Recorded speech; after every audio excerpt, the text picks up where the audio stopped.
All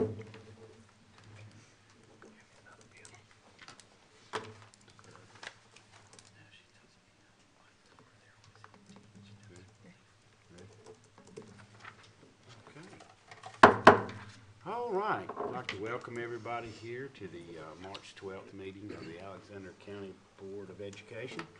And I would like to commend everyone for being 55 minutes early, if you look at the clock on the wall.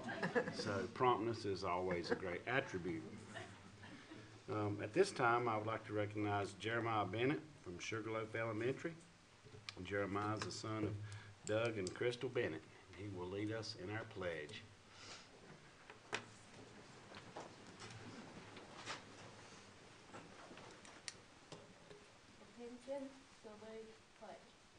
I pledge allegiance to the flag of the United States of America and to the republic for which it stands, one nation, under God, indivisible, with liberty and justice for all. Good job, young man. Thank you. Thank you.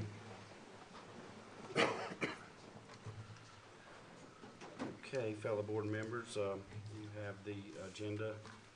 Could I get a motion regarding approval? So moved. Second. Motion is second. Any discussion? All in favor say aye. Aye. Okay, motion carries. Okay, honors and recognitions. At this time, I'll recognize Dr. Jennifer Hefner. Board Member Schroen, will you help me with the first presentation?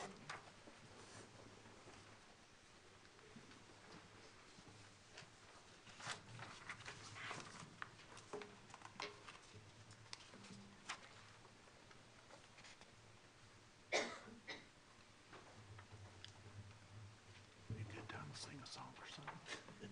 That's for you. We have 2 awards to be presented this evening, and I am honored to be a part of both celebrations. The first award will be going to West Alexander Middle School. We are pleased to recognize West Alexander for the designation as a school to watch in North Carolina. The official letter notifying the school of the award reads as such. West Alexander Middle School demonstrates academic excellence, developmental responsiveness, social equity, and organizational structures that support the success of your students. Based on West Alexander Middle School's designation application and site visit, many strengths were noted, including a positive and caring learning environment where students' developmental needs are emphasized, focused commitment to professional development dedicated to enhancing student growth, numerous extracurricular opportunities for students, such as clubs and enrichment, and a student-centered culture where high expectations for all students is the norm. The designation is for a 3-year cycle and is awarded through the National Forum to Accelerate Middle Grades Reform. And if I understood correctly last week during the awards ceremony, that was held in Greensboro, by the way, there are only 40 middle schools in the state with this designation. Is that correct? Wow. This honor is a result of great leadership and a lot of hard work. Congratulations are extended to all the students and staff at West Alexander Middle School. A job very well done.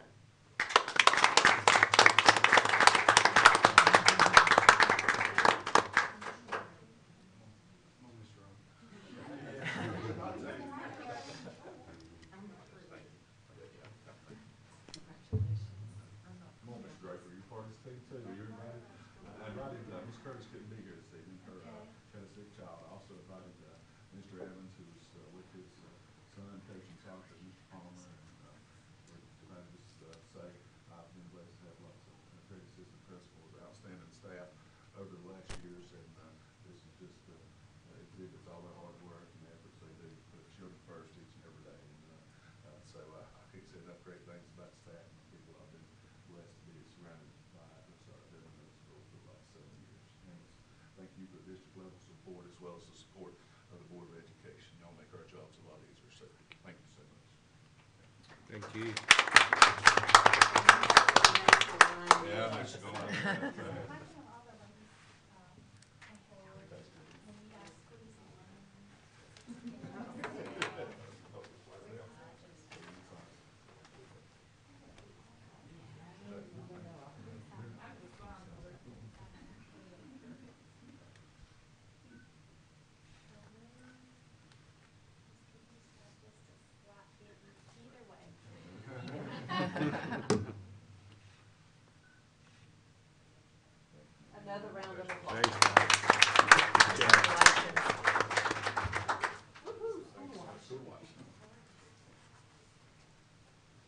Chairman Odom, would you come help me with the second award?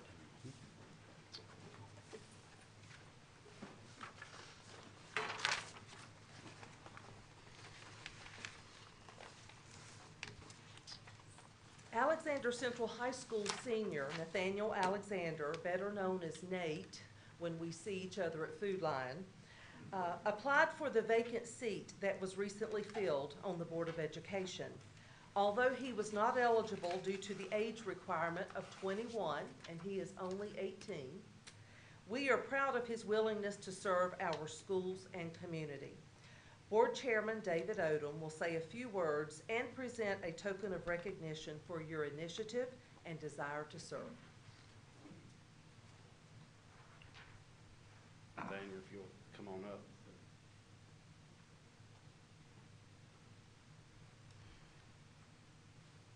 Congratulations. Appreciate it. Okay, you'll just stand here just a little bit. Matter of fact, you go sit in my seat just a second. There you go. Beware. Okay, I would like for everyone to recognize Chairman Alexander of the Alexander County School Board. You know, it's amazing you can register to vote at 18. You register for the draft at 18. All those triggers at 18. And of the 300 and some seniors that are at the high school, I imagine there was less than 5, maybe less than 3 that had any idea that there was a vacancy on the school board. So don't let the statute be a stumbling block. Let your courage be a stepping stone. You know, I admire young folks that don't always have their face buried in their phone. And I'm an MVP shopper at Food Line. You know, and it resonates when you can observe someone from afar. And, you know, I see your keenness to detail in your profession, in your work. And there's plenty of time for you because the most rewarding thing you can do is be a public servant. And you exemplify just in your attitude, in your candor, and moreover your grit and determination what public service is all about. Because it's not always about the pedigree, and it's not always about the wall dressing. A lot of times it's about the heart. And your application to be considered to be nominated to the board, that was all heart, and you do have a body of work that is exemplary for an 18-year-old. So one day you will sit in a chair just like that. I don't know, it may be in the chair right beside of yours. He's the only student to date that I've ever met in the 4.5 years that I've served as superintendent who looked at me and said, one day I want your job. So, one day you can have it, Nathaniel. Let's give Nathaniel another round of applause.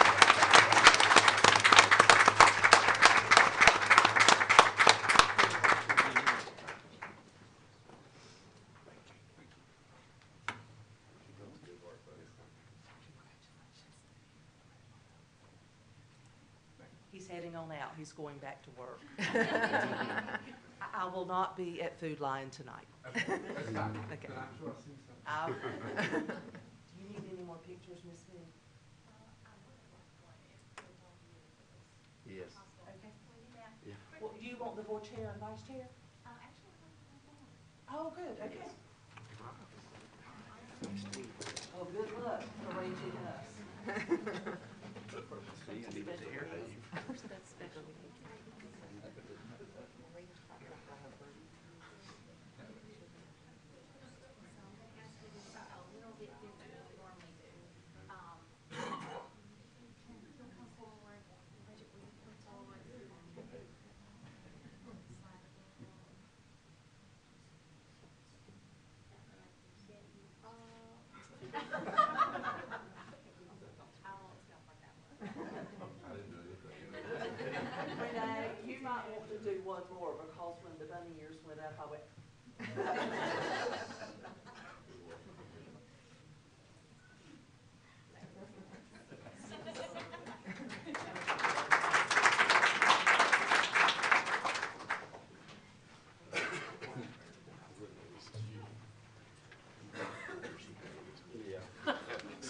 Yes.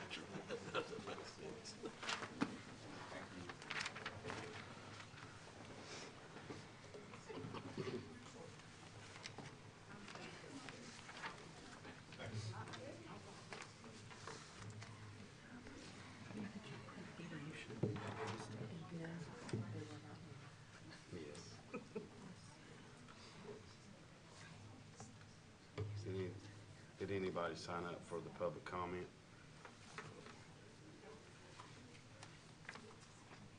Nobody signed up for the public comment. Okay. Okay, you have before you the consent agenda. I have a motion regarding the consent agenda. Move to approve. Second. Second. Any discussion? All in favor, say aye. Aye. Okay. This time we will recognize Mr. Kerry Cash, Sugarloaf Elementary School Update.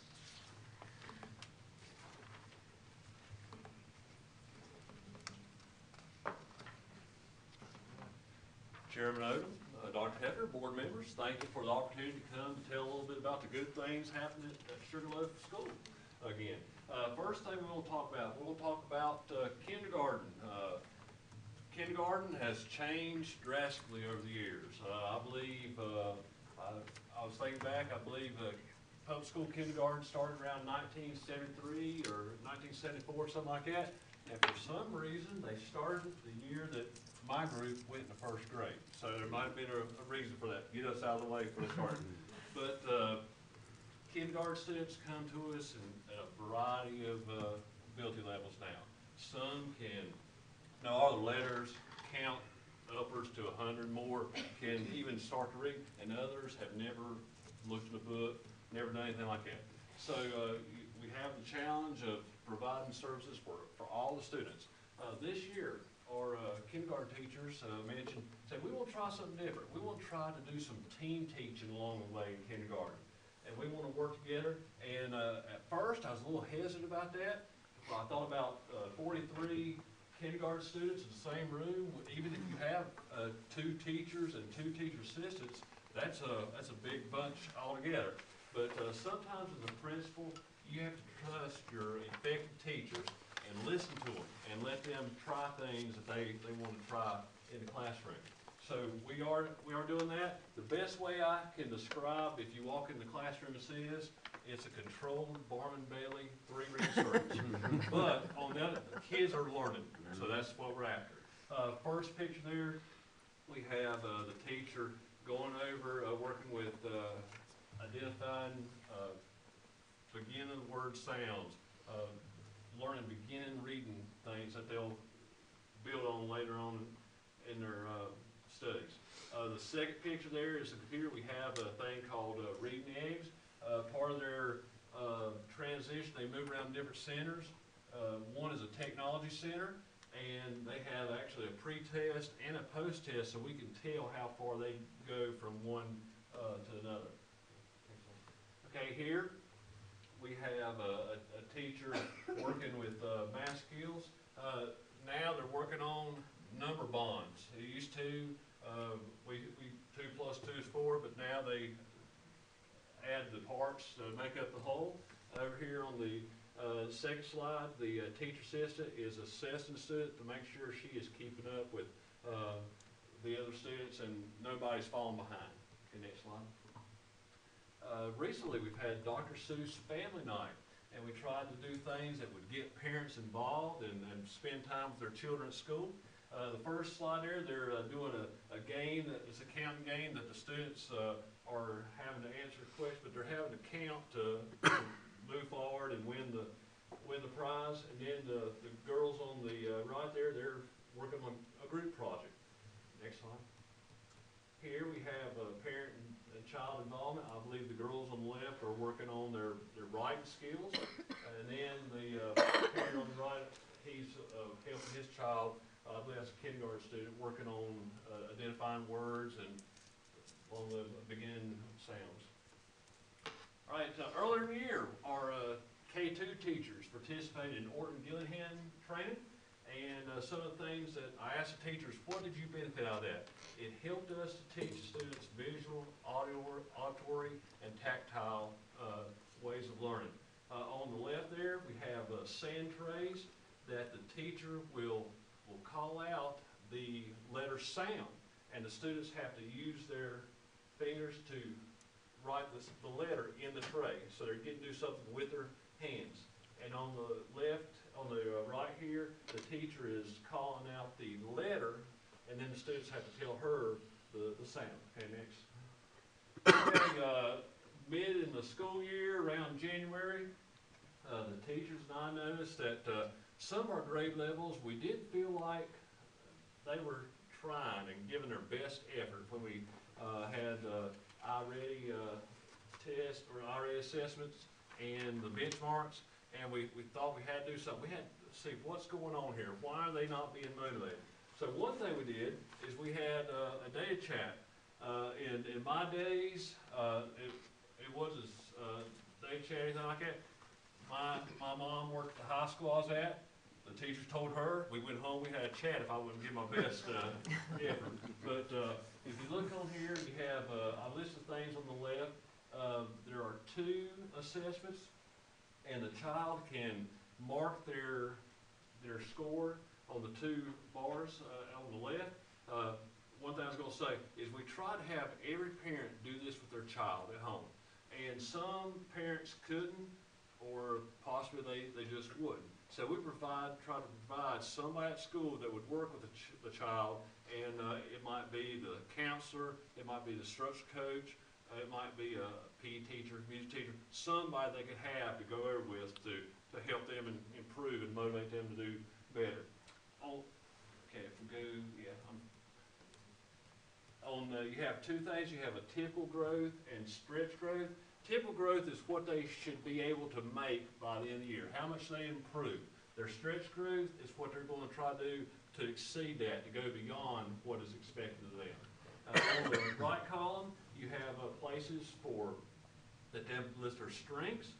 Then it's a place for them to write down what they need to improve on, and then moving on to developing goals for the rest of the year and a plan on how I'm going to get there. So we're hoping that's going to pay dividends for the end of the year and make things better. We're taking our benchmark assessments this week, and we've already seen a better effort and a better attitude about trying to do better and make things better.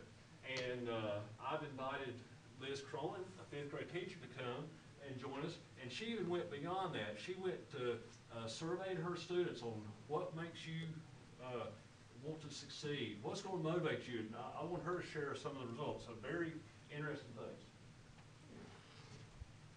It's on the next slide. Thank you for having me. I do the data chats with my students, and that's great for them to see their growth, but how do I get them to go further and to motivate? Some of my kids are really easy to motivate, and some are. You know, they're happy to please, but what do you do with the ones that aren't? We have clip up or class dojos or a box of candy, but does that work with all of our students? I couldn't tell, so I used a little survey, and these were just 2 students that stuck out in my mind, like I don't know what to do with these kids. Struggling with what to do, and the one that's in the further side, very surprising, and you can see it's overwhelming adult approval. And this is one of the kids that isn't going to really pay attention for me, isn't going to do very well, but all he wants is adult approval and peer approval. And you wouldn't have looked at him and known that. Another child, the consumable rewards, you can see he doesn't care what I tell him. I can tell him great job, it doesn't matter. But if I gave him a piece of candy, that's all that matters. So it was interesting to me that you have sometimes what you think is going to motivate a student isn't necessarily what it is. And if you use the right motivation, then you get a lot out of them. The other piece that I did was intrinsic. I can't just keep giving and dangling the candy because, you know, in our jobs it's not there. You have to feel it inside. And I was a very intrinsically motivated. I wanted to do well. It wasn't anybody telling me to. And some of my students are. But I took an article with the help of our instructional coach, Andrew Pennell, and we broke it up, and it talks about apathy in school and how do we change that. And I had them complete it with a parent. So some of the questions were geared to parents, like, do you get bored in your job? What do you do in that job when you get bored? What do the kids do? And talk back and forth with the parents to see what they would do. And in a real life situation, what do you do when you're bored? Can you just daydream? And interesting, some of the answers, some of the parents said, well, I asked my boss for an extra job or more responsibility. And that gave a great starting point for the kids to talk about it. I had some who said, I quit my job to find something different. So those are the kids that I know I have to kind of baby a little and say, look, this is how we handle situations and how do we go further with that. All my students, 3/4 of my students did do it with a parent. I did have a handful that either left it at home or just didn't have somebody to do it with. So we had staff at school that did answer those questions and sit with the kid and read the pages and go through it. So it was really interesting to see, even the ones that didn't do it with the parent, they were able to have some really good insight and conversations with an adult about what do you do when you're bored, or what do you do when you don't want to do your job. So that helped build that intrinsic, like Mr. Cash said, mid-year we were dropping off, they were gone. So I was trying to show them that even in your job, no matter what you want to do, you have to be motivated to do that. And that leads to my last little word is, this is my philosophy and pretty much a sugar loaf, is that you can tell somebody and they forget it. If you involve them in it, they're going to learn. And my goal is for them to learn what the future is going to be and in the real world. I can teach them the material, but I want them to go out and be successful and strive to get the job that they want. I have 2 that want to be mechanics, and I keep doing every day, okay, come on. And one day we were doing a math lesson, and I called Sigmund, and I said, okay, how much is an oil change? How much is an inspection? To try to build in that real world, to involve them and encourage them to keep those dreams alive and grow. Because I see growth. We just got to push it along a little bit. So. All right, finishing up, I always want to highlight some of our community involvement.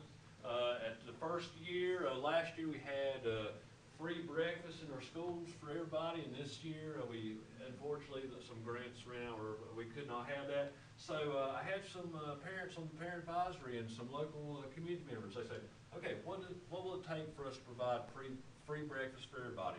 So 3 of our churches have got together and they put together a fund, and we called it the Breakfast Club. I think there was some movie about that somewhere along the line, but that's what sort of came to mind. And usually each day we have about 75 students eat breakfast, and about 20, well, I'm going to say 20, I put 20, 25, but around 20 students take advantage of this free breakfast every day. Now, of course, your free introduced lunch are already going to get free breakfast, but that's something they'll take advantage of, and we have the community support to pay for that, because they want everybody to have free breakfast that wants it. And the last thing, we have sort of expanded on this from last year. Last year we had artists in residence with the Midnight Center, and this year we put things together. We put our arts allotment and some funding from PTO and from the Midnight Center, and we were able to come up with 14 weeks that we'll have artists in residence, and the students will have art every other week. So they'll have art 7 times from where we started until the end of the year, well, about integrated test time. So we try to do that for the kids. Because, again, parents thought that was very important to supplement that in instruction, and therefore so PTO got on the ball to increase that, to make that longer, I guess. Any questions that you have? Sounds like it's going great. Okay, thank you. Thank you, Mr. Gaddy. I was going to invite you on March 21st, 22nd, we'll have our wax museum, our 4th grade, and I know you've came before, and that's something great to come see at our school. The students do a great job with that. Thank you. Thank you, Mr. Cash. At this time, we'll recognize Ms. Macy Jones, our Head Start Director, for her 2017-2018 annual report. Good evening, Chairman, Owner, and Board. I'm here tonight just to give you a quick overview of the 2017-2018 annual report that I'm required to create every year, just to show what we've done with our outcomes from the previous year. I do have some hard copies if you want a hard copy, and we'll have a few extras if anyone in the audience would like them.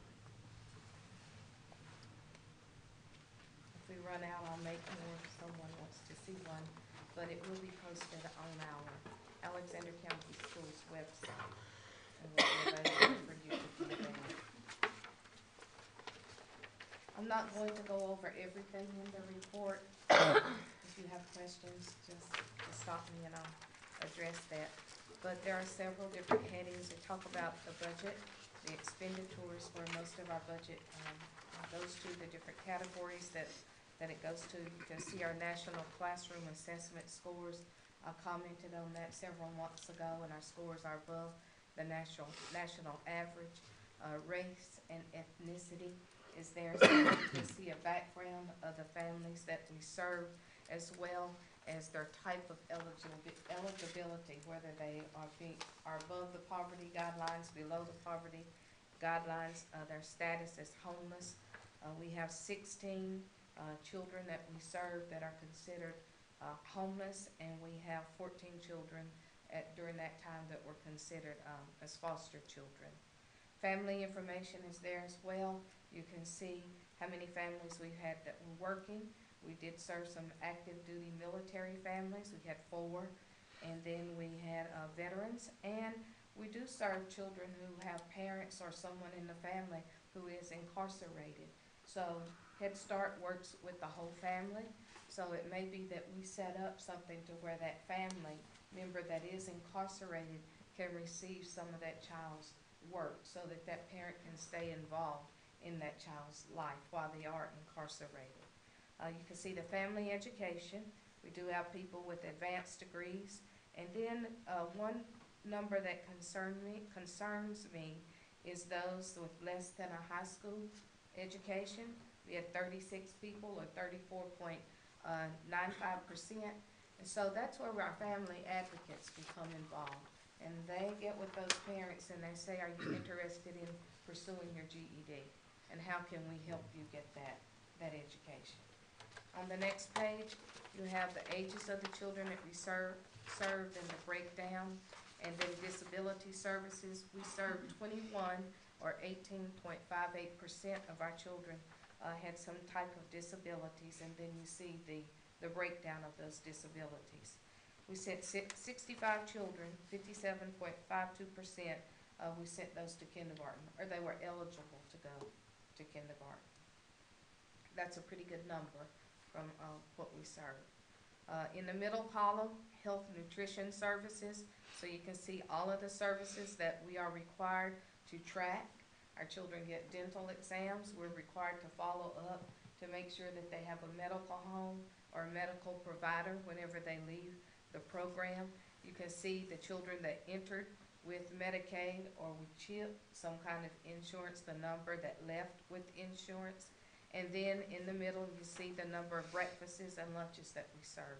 We serve 20,371 breakfasts and 20,904 lunches in 17-18. Staff information, teacher certification. Right now, we have 9 people who are taking college classes in Head Start. So they're working toward their BK degrees and licensure, certifications, associate degrees. So there's always somebody always going to school. We have a T&TA budget to help with those expenses. Then you see to the far right, family services rendered and how we have worked with families. All of these topics were covered in some way or another. That is through parent activities, through having community partners come in, but all of these services were provided. And the last 2 things that I have listed are our at-large partners, and this is not all-inclusive list. This is just a few of the people that we partner with, our agencies that we partner with, and we do run 8 buses every day. Compliances and standards, those are the people that we have to answer to, including the Board of Education. Do you have any questions for me? Yes. Just for edification, what is the father engagement program under families? I'm just curious what that was. The father engagement program, I'll give you an example. We have one thing that we call Due Day at the Rock. And that is where the children in our program can just bring that father figure to Rocky Face. And we set up a trail and different stations. And so that is that child's day, just with that significant male in his or her family. So we do some kind of activities to engage our males in our programs. So that, but we do family engagement all the time. If you look Right. at our Facebook page, you'll see some family engagement activities on there. But we just try to do things that are of interest to the fathers. There should be this spring coming up, the free day where they get to go trout fishing at Ellendale at the pond. We'll send something home. We'll talk about the free fishing poles that they get. And we encourage the families and the fathers to take their children and go to those things. I think it's rather telling that of the 100 children that you serve, 30 of those children are either in a foster child environment or homeless. That, I mean, most folks can't fathom that. That number, you're right. And then under McKinney-Vento, homeless is a pretty broad definition. It can be families who are doubling up, living with other family members. And sometimes our families don't consider themselves homeless. It's not sleeping under a bridge or out in the park. It's just that you don't have your own place with your own address, your own physical location. Anything else? Questions of Ms. Jones? We appreciate the work you do. Thank you. If you relay that Thank to you. your staff, please. Okay, I think I'm next. Yes, you are. Okay.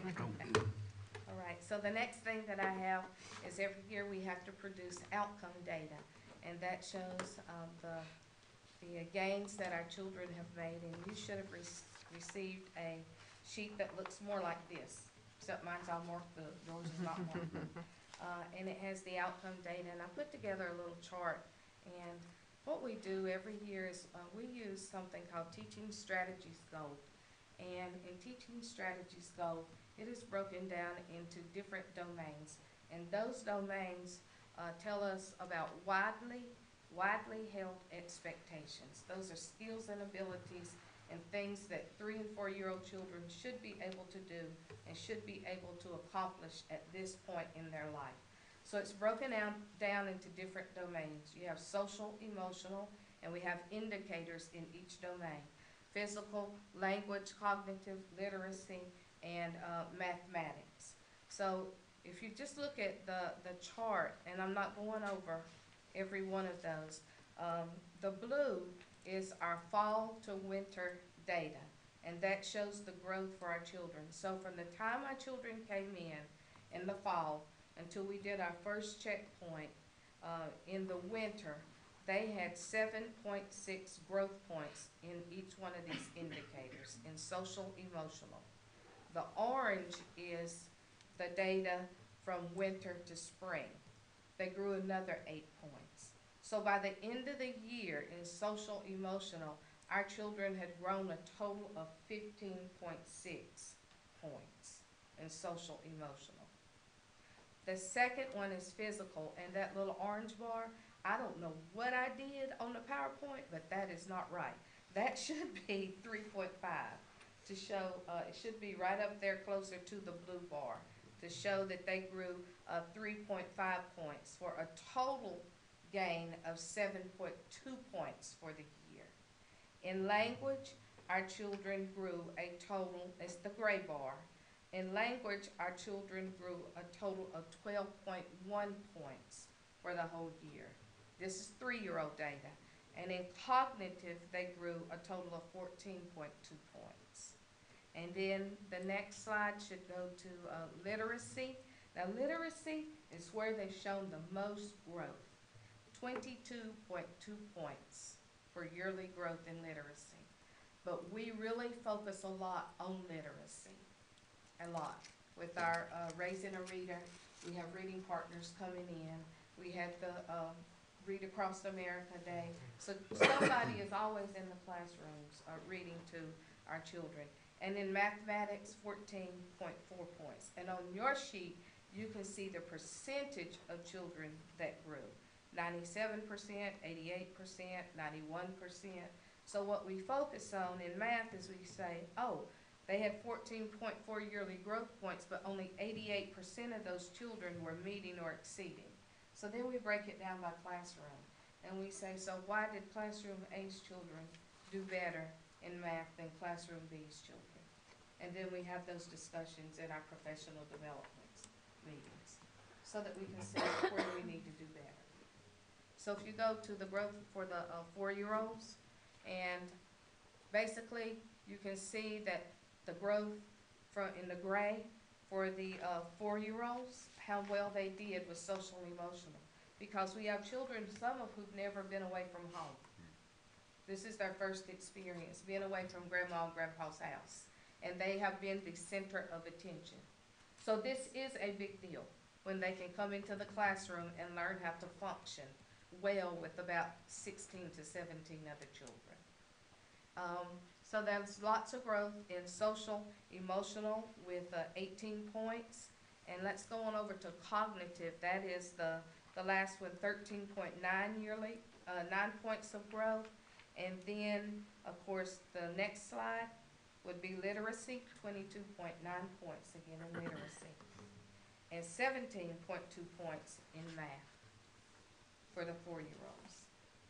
So we use this data for different things and for different reasons, and we look at it and we analyze it and we say, what can we do better? And why are some children performing better in some areas than others? Okay? So when people say that, oh, y'all just play with them, I just want you to know we do get offended. Because they are learning through their play. And 0, birth to 3 is when the most critical period for brain development and brain growth. So we have them during those years with early Head Start to Head Start. So y'all defend us if anybody says they just play. It's just daycare. No, we are not. We are busy. We are doing something. Okay.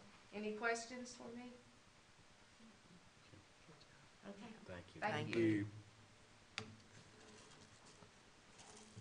Okay, at this time, we'll recognize Ms. Renee Mead, the Director of Communications and Public Information, for a school facility update.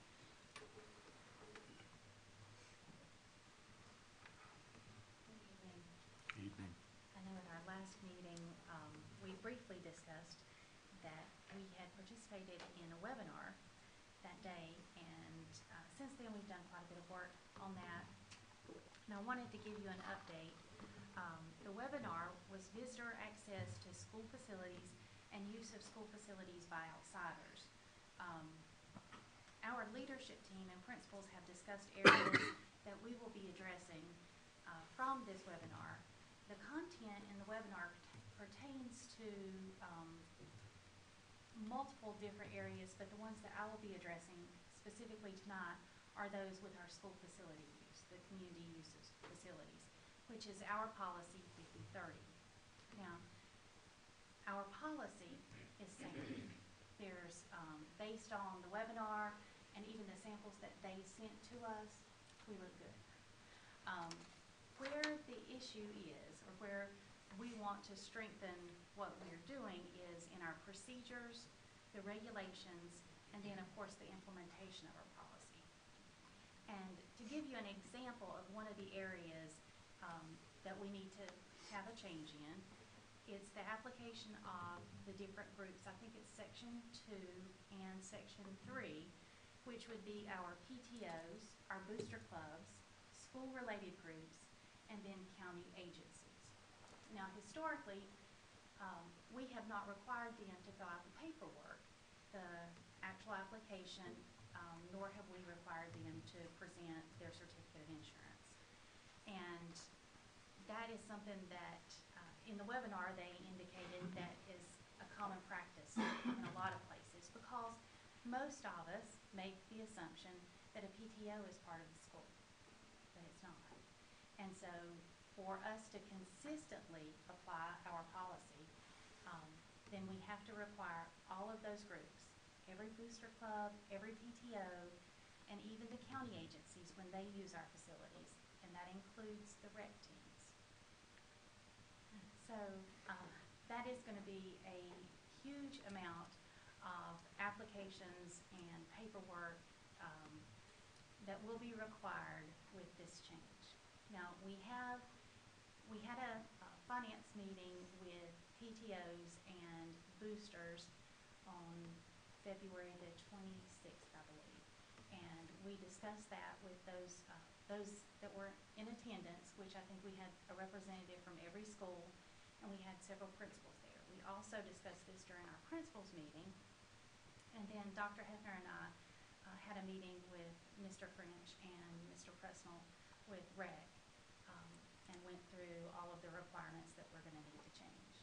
Now, it's not something that we'll be up and running with tomorrow, but it is something that we are encouraging the schools to go ahead and review all of their users and be prepared when they have new requests to comply with these new regulations, or the regulations the way we need to apply them. Overall, I think it was well received by everybody. They understood, it makes sense. So we will be following those procedures. Now, I did, in your packet, attach a few things. The first one is the webinar, and I'm not sure, you probably already had that. That was sent out by Deborah back last month. We viewed it on February 12th. It was the day of the board meeting is how I can remember that. So you should have a copy of that, but then also I have included a link to the current documents, which can also be found on our website under the community tab. School facility use, it's always there. And some of the things that I have listed and attached are our user agreement, the sample of the certificate of insurance, our general regulations governing community use, our community schools fee structure, which you guys approved the continuation of that last month, and then the community use of facilities policy. So we don't need to do anything with our policy, nor our fee structure.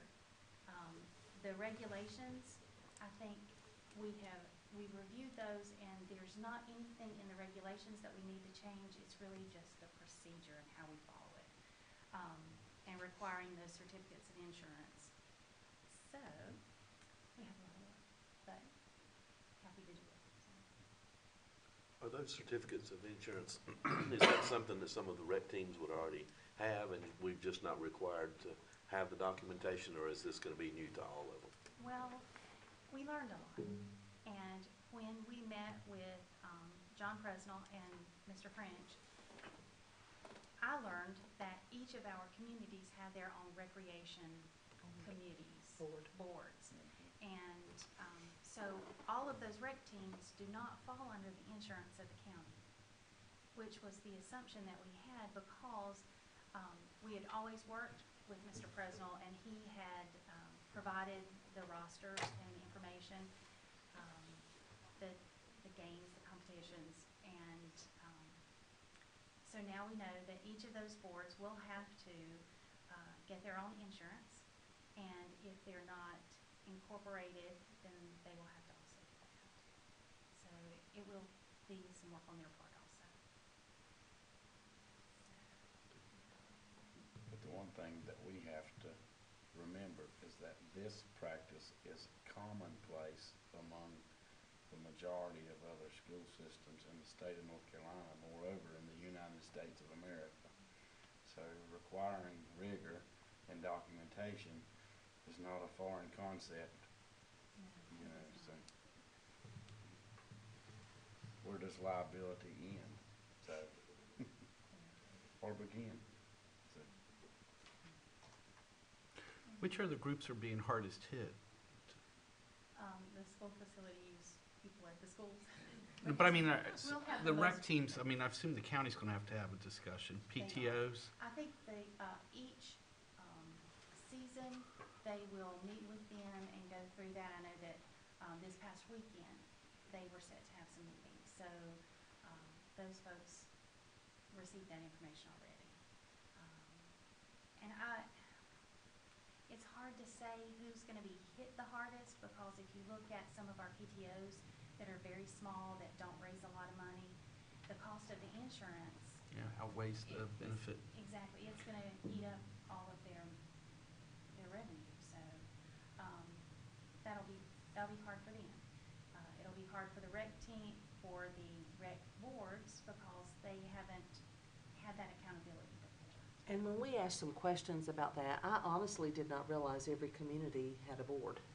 And when we asked some questions about that, sometimes it's kind of a one or two people kind of thing. It is. So I think that they will be hit pretty hard as far as if the board's just one or two people.